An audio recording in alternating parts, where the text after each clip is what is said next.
जी students, अस्सलाम वालेकुम। I.Com class part 1 principle of economics. थोड़ा सा ओवरव्यू आपको दे दूं। लास्ट टाइम हमने लेक्चर में डिस्कस किया था, जो हमारा प्रीवियस लेक्चर था इससे, उसके अंदर डिमांड को डिस्कस किया गया था। मैं आपको डिमांड का व्यू बता दूं, फिर हम इस टॉपिक की तरफ आ जाएंगे। ये हमारा लेक्चर नंबर 2 है, I.Com 1 principle of economics. Demand mean desire of commodity. किसी भी कमोडिटी की जो डिजायर होती है, उसको खरीदने की जो ख्वाहिश होती है, उसको कहा जाता है डिमांड। कंपैरेटिवली ये मैच करती है विद परचेजिंग पावर। किसी चीज़ को खरीदने की ताकत भी होना, फिर उस चीज़ की हमारे लिए एक डिमांड है। डिमांड का वर्ड जो हमने डिस्कस किया था, इसका जो ताल्लुक है ये नीड ऑफ कंज्यूमर है। कंज्यूमर की ज़रूरत के मुताबिक डिमांड जो है ये बढ़ती भी है, डिमांड ये कम भी होती है। इंक्रीज और डिक्रीज डिमांड का कनेक्शन ये हम डिटेल से लास्ट लेक्चर में डिस्कस कर चुके हैं। हमने डिमांड के साथ इसका एक लॉ पढ़ा था, law of demand. When the price of commodity increase, quantity demand decrease. When the price of commodity decrease और क्वांटिटी डिमांड जो है वो इंक्रीज। किसी भी जब कमोडिटी की प्राइस कम होती है, उसकी डिमांड बढ़ जाती है। किसी भी कमोडिटी की जब प्राइस ज़्यादा होती है, उसकी डिमांड कम हो जाती है। तो डिमांड का जो कनेक्शन है ये कनेक्टेड है with the purchasing power of consumer. Consumer के खरीदने की जो ताकत है, कंज्यूमर के खरीदने की जो सलाहियत है, उसके ऊपर डिपेंड करती है। इसलिए डिमांड को कहा जाता है, ये एक डिमांड का जो रिलेशन है ये एक नेगेटिव रिलेशन होता है। फिर हमने कुछ एजम्पशंस पढ़ी थी कि डिमांड, लॉ ऑफ डिमांड तब पॉसिबल है जब कुछ जो फैक्टर्स हैं वो कांस्टेंट हो, मुस्तकिल हो। लाइक जो इनकम ऑफ कंज्यूमर है वो चेंज ना हो, टेस्ट एंड फैशन चेंज ना हो, फिर जाके ये लॉ एप्लीकेबल होता है। फिर हमने इसके साथ डिस्कस किया था कि एजम्पशन के साथ साथ लिमिटेशंस क्या हैं जिनके ऊपर ये लॉ एप्लीकेबल नहीं है। लिमिटेशंस के बारे से बताई थी बातें कि ऐसी जो कमोडिटी या ऐसी डिज़ायर्स जिनके ऊपर ये लॉ एप्लीकेबल नहीं है। फॉर एग्जांपल गिवन गुड्स, अगर आप पेरेंट्स के लिए कोई गुड्स खरीदना चाहते हैं तो उनके ऊपर ये लॉ एप्लीकेबल नहीं है। या नॉलेज को आप हासिल करना चाह रहे हैं, या आप किसी भी एक हिस्टोरिक थिंग्स को कलेक्ट करके उनको सेव करके रिकॉर्ड बनाना चाहते हैं, तो ये रिकॉर्ड क्रिएट करने के लिए भी चीज़ों की जो एक शिद्दत है वो बढ़ती जाती है। तो इनके ऊपर ये लिमिटेशंस होती हैं लॉ में कि किन के ऊपर ये लॉ एप्लीकेबल नहीं होता, और कुछ एजम्पशंस होती हैं किन के अलावा लॉ लागू नहीं होता। तो ये हमारा लास्ट का टॉपिक था, लेक्चर 1 था। ये सेकंड जो कोविड-19 की वजह से दूसरी एंट्री हुई लॉकडाउन की, उस लॉकडाउन में ये आज का हमारा जो लेक्चर है वो लेक्चर नंबर 2 है। लेक्चर 2 के अंदर फिर हम डिमांड को ही डिस्कस करेंगे। डिमांड एक थोड़ा सा लेंथी टॉपिक है। पहला लेक्चर भी हमारा डिमांड के ऊपर गया था, उसके अंदर हमने सिर्फ लॉ ऑफ डिमांड को डिस्कस किया था। और आज जो हमारा दूसरा टॉपिक है वो इसी लॉ के रिलेटेड है। हमने एक डिफरेंस क्रिएट किया है कि extension and contraction of demand क्या होता है। एक्सटेंशन मीन फैलाव, कॉन्ट्रैक्शन मीन कम होना। अगर इकोनॉमिक्स में उर्दू में आप इस सेंस को देखेंगे, फैलाव और कॉन्ट्रैक्शन के उर्दू की जो इकोनॉमिक्स के सेंस हैं वो बढ़ाओ, कम होना। यहाँ पे डिमांड जो है वो कम हो रही है और यहाँ पे जो डिमांड है वो बढ़ रही है, इस सेंस में आ जाता है। राइज और फॉल वो एक इसका नेक्स्ट टॉपिक है। तो इसके पॉइंट ऑफ व्यू से पहले हम डिस्कस करेंगे बेसिकली डिमांड की जो कॉजेज हैं चेंज होने की, वो दो तरह की हैं। एक है एक्सटेंशन एंड कॉन्ट्रैक्शन, ये, और एक जो है वो rise and fall of demand. आज का जो हमारा टॉपिक है वो extension and contraction of demand. तो हम पहले बात करते हैं कि कमोडिटी के पॉइंट ऑफ व्यू से ये एक्सटेंशन कॉन्ट्रैक्शन होता क्या है, इसका कॉन्सेप्ट क्या है। एक्सटेंशन और कॉन्ट्रैक्शन का कॉन्सेप्ट ये कि change in quantity demand of commodity due to change in price, कि किसी भी कमोडिटी की प्राइस चेंज होने से क्वांटिटी में चेंज आना। अब एक प्रोडक्ट है जो कि कंज्यूमर खरीदना चाहता है, उस प्रोडक्ट की प्राइस में चेंज आ रहा है, तो अंडरस्टूड है कि उसको खरीदने की जो पावर होगी वो भी कंज्यूमर की चेंज हो जाएगी। तो कंज्यूमर की जब परचेजिंग पावर चेंज हो रही है according to price of commodity, तो अंडरस्टूड है कि उसकी डिमांड भी चेंज हो जाएगी। एक कोई भी मार्केट से मैं खाने पीने की चीज खरीदने जा रहा हूं, अगर वो महंगी होगी तो मैं कम खरीदूंगा, अगर सस्ती होगी मैं ज्यादा खरीदूंगा। तो इसका मतलब क्या हुआ, कमोडिटी मीन जो मैं शय खरीदने जा रहा हूं और प्राइस मीन उस शय की कीमत क्या है। कमोडिटी मीन है गुड्स और प्राइस मीन उस गुड्स की कीमत क्या है। अगर तो प्राइस उस कीमत उस गुड्स की अगर कीमत ज्यादा होगी, गुड्स की प्राइस ज्यादा होगी, तो मेरी डिमांड कम हो जाएगी, मैं कम खरीदूंगा। और अगर उस गुड्स की प्राइस कम होगी तो मैं डिमांड ज्यादा खरीदूंगा। In sense of other factor constant like income of consumer, fashion, taste, अगर ये चीजें चेंज ना हो इकोनॉमिकली कंट्री लेवल पे किसी सिचुएशन के हवाले से, वो क्राइसिस के पॉइंट ऑफ व्यू से एक अदर फैक्टर जो है ये कांस्टेंट हो, रूटीन में चल रहे हो और इन कंज्यूमर जो बिहेव है वो हमेशा मैच करता है क्वांटिटी को खरीदने का, जो उसका मेन कनेक्शन होता है वो प्राइस के साथ होता है।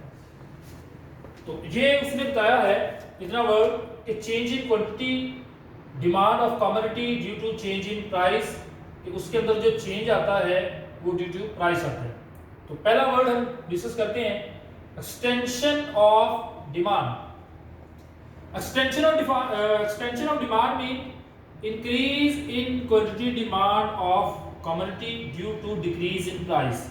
अब ये दो वर्ड देखें यहां पे आप, इंक्रीज क्या चीज है, इंक्रीज है डिमांड, उसके बाद से क्या है डिक्रीज, क्या चीज डिक्रीज हो रही है, प्राइस। तो क्लियर हुआ कि प्राइस के डिक्रीज होने से डिमांड जो है वो इंक्रीज हो जाती है। प्राइस के डिक्रीज होने से डिमांड क्या हो गई, इंक्रीज हो गई। तो ये वर्ड इसने बोला है एक्सटेंशन ऑफ डिमांड, कि किसी भी कमोडिटी की जो एक कंज्यूमर नीड है उसकी प्राइस अगर डिक्रीज हो रही है तो उसकी डिमांड बढ़ जाएगी। और इसको भी स्केड्यूल मैंने आपको ये बताया, ये शेड्यूल आपके सामने है कि कोई भी एक समथिंग प्रोडक्ट लगा लें, कोई प्रोडक्ट लगा लें, आप यहाँ पे मैंगोज कर लें, आप यहाँ पे एप्पल कर लें, आप यहाँ पे फ्लोर कर लें, आटा की बात कर लें, आप यहाँ पे घी की बात कर लें, आप यहाँ पे शुगर की बात कर लें। ये जो बेसिक नीड्स हैं ज्यादातर इनके ऊपर लॉ ऑफ डिमांड एप्लीकेबल होता है। वैसे कोई भी एक डिजायर प्रोडक्ट होगी जिसकी एक कंज्यूमर को जरूरत है, वो उसके ऊपर अपनी परचेजिंग पावर को देखते हुए लॉ को एप्लीकेबल कर लेता है। अगर हम एक डेली बेस की बात करें तो एक सपोज मैं यहाँ पे कहता हूँ एप्पल की बात करता हूँ, अगर उसकी प्राइस एप्पल की 6 थी तो मैंने उसकी क्वांटिटी जो है वो 10 परचेज की, और अगर एप्पल की प्राइस जो है वो कम होके 4 हो गई तो मैंने एप्पल की क्वांटिटी जो परचेज की वो 20 परचेज की, और अगर उसकी प्राइस और कम होके 2 हो गई तो मैंने उसकी जो क्वांटिटी है वो 30 परचेज की। तो ये इस एक्सटेंशन को एक्सप्लेन करने जा रहा है कि जैसे जैसे प्राइस गिर रही है, डिक्रीज इन प्राइस, जैसे जैसे प्राइस कम हो रही है वैसे वैसे ही इनकी क्वांटिटी बढ़ती जा रही है, ये इंक्रीज हो रही है। आप अपनी तरफ से टेबल ये बना सकते हैं, कोई भी आप कमोडिटी को मेंशन कर दें और मेंशन के साथ साथ आपने ये देखना है कि कोई भी एक आप फिक्स प्राइस जो है वो मेंशन कर दें, और उस प्राइस के साथ साथ आपने इस चीज़ का खास क्या रखना है कि आप एक्सप्लेन किस चीज़ को करने जा रहे हैं। आप अगर इस इकोनॉमिक्स के क्वेश्चन को सॉल्व करना चाहें याद करने के पॉइंट ऑफ व्यू से, तो आप एक वर्ड माइंड में रखें एक्सटेंशन ऑफ डिमांड। इतनी लाइन अगर आपको याद है तो एक्सटेंशन से आप इस क्वेश्चन को विदाउट बुक्स कैसे एक्सप्लेन कर सकते हैं। एक्सटेंशन फिलहाल आपके माइंड में जो हेडिंग है उस हेडिंग का सबसे पहले कॉन्सेप्ट मालूम होना चाहिए कि हेडिंग का कॉन्सेप्ट क्या है। हेडिंग का कॉन्सेप्ट आपके पास एक्सटेंशन, किस चीज का? डिमांड का, कि आपने डिमांड को बढ़ाना है। जब आप डिमांड को बढ़ाएंगे तो इसमें प्राइस को आप कम करेंगे। तो प्राइस आपके सामने क्या है? ये उसने वर्ड भी बयान किया, डिक्रीज, और ये उसने बताया है इंक्रीज। तो मैं इसको एक्सप्लेन इसलिए कर रहा हूं कि अगर आप ये चीज को एक दफा ऐसे भूल जाए, मैं ये अगर आपके सामने से ये चीज ऐसे रेस कर दूं तो आप इस क्वेश्चन को अपने से सॉल्व करना चाहें तो कैसे कर सकते हैं? ये एक्सटेंशन मीन और डिमांड मीन दोनों का कनेक्शन क्या है? डिमांड बढ़नी चाहिए, तो आप लिख सकते हैं इंक्रीज जो है वो quantity demand with decrease in price. ये डिक्रीज इन प्राइस। अब यहां पे वर्ड एक्सप्लेन हो गया कि डिमांड जो है वो इंक्रीज हो गई। किससे इंक्रीज हुई? प्राइस के डिक्रीज होने की वजह से। तो अब इसको अगर मैं इसी बात को टेबल की फॉर्म में ले आऊं तो टेबल ये लिखें आप,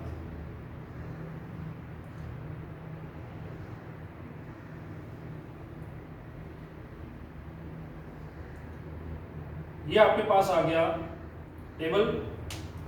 कोई भी आप कॉमोडिटी रख लें, ये प्राइस है, ये क्वांटिटी ऑफ आप कह लें एप्पल है।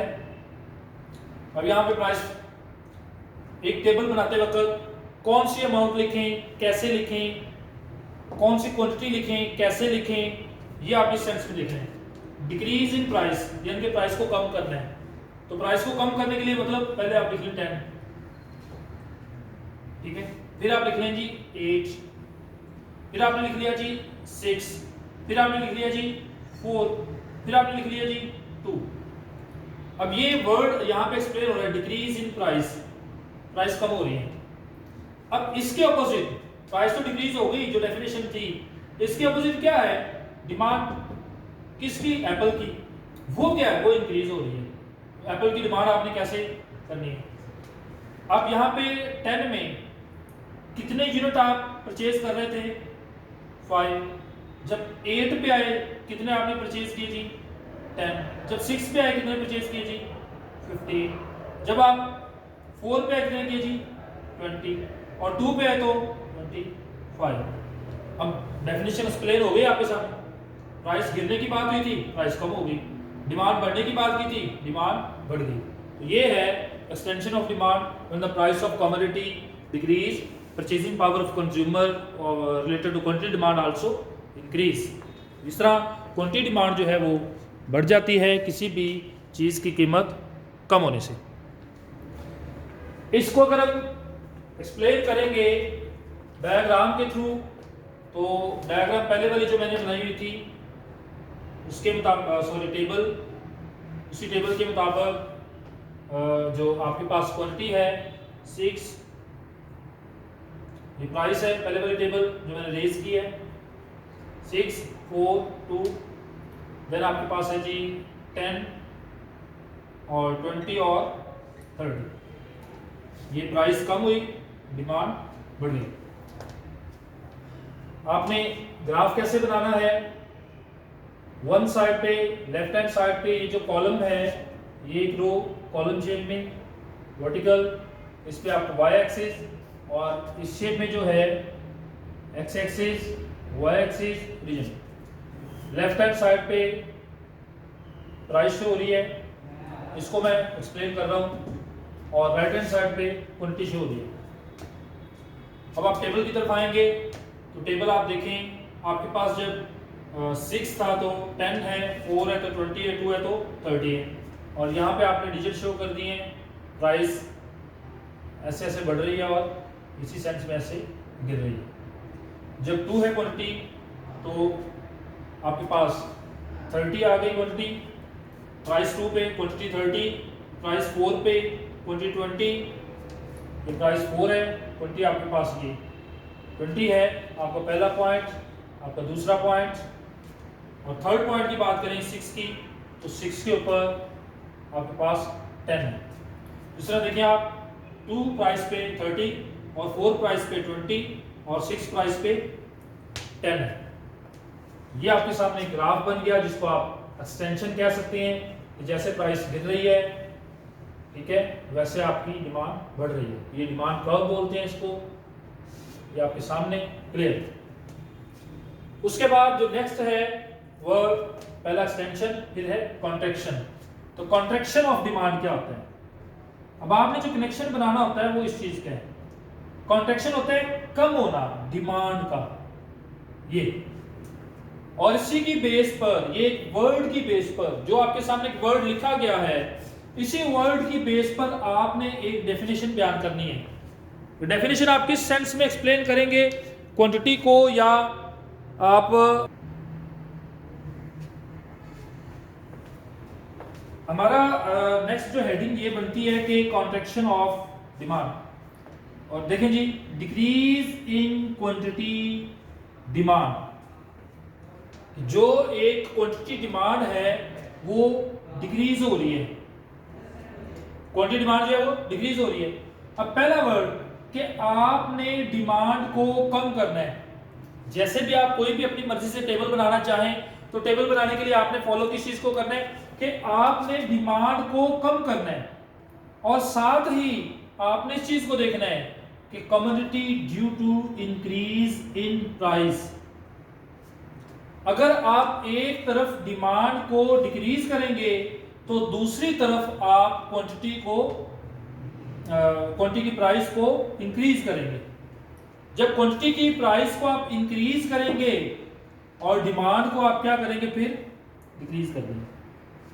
ये, और ये आपके सामने क्या है, प्राइस इंक्रीज हो गई और डिमांड जो है ये क्या हो गई है, ये डिक्रीज हो गई। तो डेफिनेशन अगर आपके माइंड में समझ में आ गई, टेबल बन जाएगा। टेबल बन गया तो अंडरस्टूड है, आपके सामने ये डायग्राम बन जाएगा। आपको दोबारा मैं एक्सप्लेन करने जा रहा हूं कॉन्ट्रैक्शन का वर्ड ऑफ डिमांड, कि डिमांड को आप कम करेंगे, प्राइस को आप ज्यादा करेंगे।